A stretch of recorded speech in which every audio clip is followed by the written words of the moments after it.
দুপুরের সময় ছিল। ধাবে কিছু গ্রাহক বসেছিল।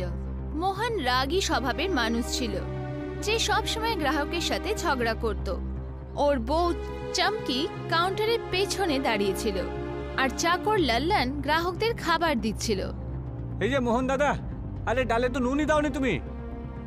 এই এখানে খাবার খেতে এসেছিস নাকি জাজ করতে? হ্যাঁ, বেশি বড় বড় কথা বলবি না। আরে পয়সা দিয়ে খাবার খাচ্ছি আমরা এখানে, তাহলে একটু ভালো করে খাবারটা বানাও না। এই তোর বাবার হোটেল নাকি? হ্যাঁ, আরে খাবার ইচ্ছে হলে খাতো। গ্রাহকদের মধ্যে হালচাল মেচে গেল। কিছু লোক খাবার ছেড়ে চলে যেতে লাগলো।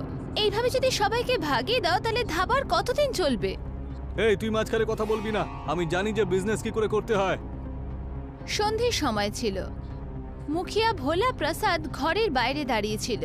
আম্বা দেবী, যে কিনা মোহনের দিদা ছিল, দরজায় দাঁড়িয়েছিল। আম্বা দেবী, মোহনের ধাবাতে প্রতিদিন ঝগড়া হতে থাকে, আজকে তো আমাকেও গরম দেখালো। জানি, কিন্তু ও আমার কথাও শোনে না। আমি ওকে বোঝার চেষ্টা করব। মোহন ভেতর থেকে শুনছিল আর বাইরে বেরিয়ে এলো। এই যে শুনুন প্রধান মশাই, আপনার কাছে আর কোনো কাজ নেই? হ্যাঁ, সব সময় আমার কাছে এসে আমার নামে নালিশ করেন। বাবা, আমি তোর ভালোর জন্যই তো বলছি, যদি এইভাবে চলতে থাকে তাহলে তোর ধাবা একদিন বন্ধ হয়ে যাবে। হ্যাঁ, তারপরে সম্মানটাও নষ্ট করবি। আরে আমি সম্মান নিয়ে তো ভাবছি না, জানেন তো, পেট ভরার জন্য ধাবাটা চালাচ্ছি। এখন জানতো এখান থেকে মশাই। মুখিয়াজি ডেকে গিয়ে সেখান থেকে চলে গেল। আম্বা দেবী মোহনের দিকে তাকিয়ে বলল, বাবা, মুখ থেকে রোজগার করবে নাকি ঝগড়া করে? ঠাকুমা, তুমি ওই পুরনো দিনের কথা নিয়ে বসে পড়লে। হ্যাঁ, আরে আমি যেমন তেমনই থাকবো, ঠিক আছে? রাতের সময় মোহন আর চাঙ্কি বিছানায় বসেছিল। শোনো, তুমি সারাদিন ধাবায় ঝগড়া করো, কিন্তু আসল খাজানা তো এই ঘরে লুকানো আছে। তার মানে? তোমার দাদু তিজোরির মধ্যে অনেক সোনা আর চাঁদি রেখেছিল। দিদা কাউকে এটা হাতও দিতে দেন না। আরে তাহলে ঠাকুমার কাছে চাইছো না কেন? তোমার কি মনে হয় যে উনি এত সহজে দিয়ে দেবেন? ওনার মনে হয় যে আমরা খরচা করে দেব। মোহন চিন্তায় পড়ে গেল। পরের দিন সকালে মোহন রেগে গিয়ে দিদার কাছে পৌঁছালো। এই যে ঠাকুমা, সিন্ধুকের চাবিটা দাও তো। কেন? আরে ঠাকুর দাদার গুপ্তধন রয়েছে ওখানে, সেগুলো বিক্রি করে ঋণ শোধ করতে পারবো আমি। না, ওই তিজোরি তোমার জন্য খোলা যাবে না। তাহলে কি আমি সারা জীবন গরিব হয়ে মরবো নাকি? হ্যাঁ, যদি পরিশ্রম করো তাহলে নিজের খাজানা বানাবে। অন্যের খাজানা কেন নিতে চাইছো? তুমি আমাকে নিয়ে কোনো চিন্তাই করো না, তাই না? সব সময় নিজের জন্য সবকিছু বাঁচিয়ে রাখো। মোহন রেগে গিয়ে চলে গেল। দিদা ওকে দেখতে থাকলো, কিন্তু কিচ্ছু বলল না। দুপুরের সময় ছিল। জমিদার বলদেব সিং নিজের দুজন লোকের সাথে মোহনের বাড়িতে এলো। এই যে আম্বা দেবী, মোহন বাড়িটা বাঁধা রেখেছে, এখন আমি আর অপেক্ষা করতে পারবো না। ঘর বন্ধক? এটা হতে পারে না। ঋণ শোধ করতে না পারলে আমি কিন্তু মোহনকে ছাড়বো না। দিদা ঘাবড়ে গিয়ে মোহনকে ডাকলো। মোহন, এটা তুই কি করেছিস? ঠাকুমা, এই বাড়িটা বাঁচানোর একটাই পথ রয়েছে এখন। সিন্ধুকের ওই চাবিটা আমাকে দিয়ে দাও। দিদা গভীর নিঃশ্বাস নিল আর তিজোরি খোলার জন্য ঘরে গেল। দিদা তিজোরি খুলল। মোহন আর চাঙ্কি মন দিয়ে দেখল। ভেতরে শুধু পুরনো কাগজপত্র ছিল। এ আবার কিরকম মস্করা? এখানে তো শুধু কাগজই রয়েছে দেখছি। এটাই তোমার দাদুর খাজানা। মোহন রেগে গিয়ে কাগজগুলোকে পাল্টালো, আর একটা কাগজে নজর গেল, ভর্তা সমোসার রেসিপি। হ্যাঁ, এটা আবার কি? যদি পরিশ্রম আর সততার সাথে কাজ করো তাহলে এই খাজানা কোনো কিছুর থেকে কম নয়।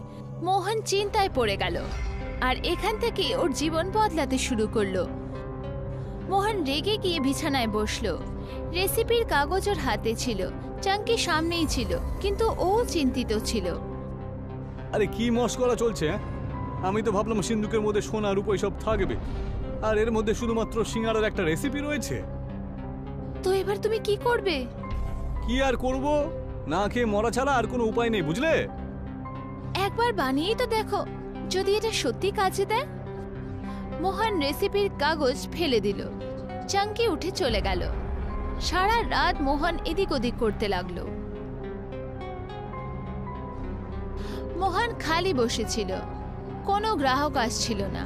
ও খিদে চিন্তিত হয়ে রেসিপি উঠিয়ে পড়তে শুরু করলো। ঠাকুমা বলছিল যে এটা কোনো গুপ্তধনের থেকে কম নয়, তাহলে একবার পরীক্ষা করে দেখেই না। ও উঠে ধাবার দিকে গেল আর বেগুনের ভর্তা বানানো শুরু করলো। চাঙ্কি ওকে চুপচাপ দেখছিল। তুমি সত্যি বানাচ্ছ? হ্যাঁ, কিন্তু এই কথাটা কাউকে বলবে না, ঠিক আছে? কারণ কেউ শুনলে পরে সবাই হাসবে, বুঝতে পেরেছো? মোহন সামোসা বানালো, কিন্তু তার স্বাদ কিছু বিশেষ ছিল না। মোহন নিরাশ হয়ে দিদার কাছে গেল। ঠাকুমা, তুমি তো বলছিলে যে এই রেসিপিটা কোনো গুপ্তধনের চেয়েও কম নয়, কিন্তু আমার তৈরি করা সিঙ্গারাটা অতটা ভালো হয়। খাজানা পরিশ্রম যারা করে তারাই পায়, শুধু রেসিপি পড়লেই সবকিছু জানা যায় না। দিদা উঠে রান্নাঘরে গেল আর মশলার সঠিক মিশ্রণ বানিয়ে মোহনকে দেখালো। সামোসা শুধু ময়দা আর আলু দিয়েই হয় না, এটা স্বাদ আর পরিশ্রমের ফল হয়। মানে আমাকে আবার তৈরি করতে হবে এখন? একদম, কিন্তু এইবার মন থেকে বানাবি। মোহন আবার সামোসা বানালো আর এইবার স্বাদ দুর্দান্ত হলো। মোহন প্রথমবার নিজের গ্রাহকদের নতুন সামোসা পরিবেশন করলো। আরে, এই সিঙ্গারা তো দেখছি বেশ অদ্ভুত খেতে, এর মধ্যে আলু নেই। বাহ, এরকম সিঙ্গারা আমি জীবনে কখনো খাইনি। আস্তে আস্তে গ্রামের লোকেদের ভর্তা সামোসার আলোচনার বিষয় হলো। মোহন চারপাইতে বসে কিছু ভাবছিল। দিদা কাছে এলো। এবার বুঝতে পেরেছিস যে আসল খাজানা কি হয়? হ্যাঁ ঠাকুমা, পরিশ্রমের চেয়ে বড় কিছু হতেই পারে না। এবার থেকে আমি নিজেকে অবশ্যই শুধরাবো। দিদা গর্বের সাথে মোহনকে দেখলো। মোহন এখন পুরো পরিশ্রমের সাথে নিজের ধাবাকে আবার দাঁড় করানোর মন বানিয়ে নিয়েছিল। কিছুক্ষণ পর ধাবা এখন আগে থেকে অনেক বেশি চমকাচ্ছিল। কাঠের পুরনো বেঞ্চের জায়গায় পরিষ্কার চেয়ার টেবিল এসেছিল। মোহন কাউন্টারে দাঁড়িয়েছিল আর চাঙ্কি অর্ডার নিচ্ছিল।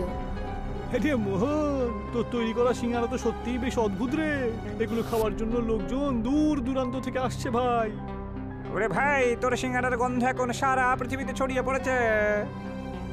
এর মধ্যে গ্রামের জমিদার বলদেব সিং এলো। সবাই দেখে ওকে চুপ করে গেল। কিরে মোহন, আজকাল তো বেশ চর্চা চলছে তোর। সে তো হবেই মালিক, আমার ব্যাপারই আলাদা। আচ্ছা ঠিক আছে, একটা সিঙ্গারা আমাকে খাওয়া দেখি। মোহন নিজেই তাজা ভর্তা সামোসা ভাজছিল আর জমিদারের সামনে লাগলো। বলদেব সিং প্রথমটা খেতেই চমকে গেল। বাহ বাহ বাহ, এমন সিঙ্গারা এর আগে আমি কখনো খাইনি রে ভাই। এখন আপনি আপনার ঋণ শোধ করতে পারি, আমি প্রতি মাসে আপনাকে পয়সা দিয়ে দেব। আরে আরে আরে, ঋণ নিয়ে আর কোনো চিন্তা নেই রে ভাই। তোর যখন সিঙ্গারা এত বিখ্যাত হয়ে গেছে, তাহলে পয়সা তো এমনি এমনি চলেই আসবে। গ্রামের লোকেরা হাততালি দিল আর ধাবাতে আনন্দের পরিবেশ সৃষ্টি হলো। মোহন নিজের দিদার কাছে এলো। ঠাকুমা, তুমি ঠিকই বলেছিলে, আসল গুপ্তধন হলো পরিশ্রম আর সততা। বুঝে গেছি, তুমি যেটা আমাকে শিখিয়েছো না, সেটাই আমার আসল পুঁজি। বোঝা গেল। আম্বা দেবী ভাবুক হয়ে, আজ আমার নিজের নাতির ওপরে গর্ব হচ্ছে। চাঙ্কিও কাছে এলো। এখন তো এবার আমাদেরও শহরে আরেকটা ধাবা খোলা উচিত। সবাই হাসতে লাগলো।